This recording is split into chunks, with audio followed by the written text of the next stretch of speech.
بسم اللہ الرحمن الرحیم۔ اللہ کی قدرت۔ دودھ۔ اللہ تعالیٰ نے لوگوں کی غذا کے لیے دودھ کا انتظام فرمایا اور اس کے لیے گائے، بھینس، اونٹ، بکری جیسے جانور پیدا کیے جو اپنے بچوں کو بھی دودھ پلاتے ہیں اور انسانوں کے لیے دودھ اور غذائی ضرورت کو بھی پورا کرتے ہیں۔ غور فرمائیں، تمام چوپائے ایک ہی طرح کی گھاس کھاتے ہیں، مگر ان جانوروں کے گوبر اور خون کے درمیان سے صاف ستھرا اور غذا سے بھرپور سفید دودھ کون نکالتا ہے؟ یقیناً انسانوں کے لیے لذیذ اور پاک صاف دودھ کا انتظام کرنا اللہ کی قدرت اور اس کی عجیب کاریگری ہے۔ نمبر 3، ایک فرض کے بارے میں۔ غسل میں پورے بدن پر پانی بہانا۔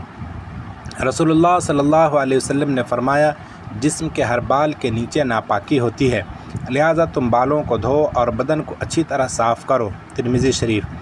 فائدہ: غسل میں پورے بدن پر پانی کا پہنچانا فرض ہے، اس لیے خصوصاً سر کے بالوں، داڑھی وغیرہ کی جڑ میں پانی پہنچانا چاہیے اور عورتوں کو اپنے بال کھول کر غسل کرنا چاہیے تاکہ پانی بالوں کی جڑوں تک پہنچ جائے۔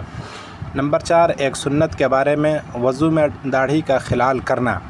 حضرت انس رضی اللہ عنہ بیان کرتے ہیں کہ رسول اللہ صلی اللہ علیہ وسلم جب وضو فرماتے تو ہتھیلی میں پانی لیتے، اسے ٹھوڑی کے نیچے داخل کرتے ہوئے انگلیوں سے داڑھی کا خلال کرتے اور فرماتے، اسی طرح میرے رب نے حکم دیا ہے۔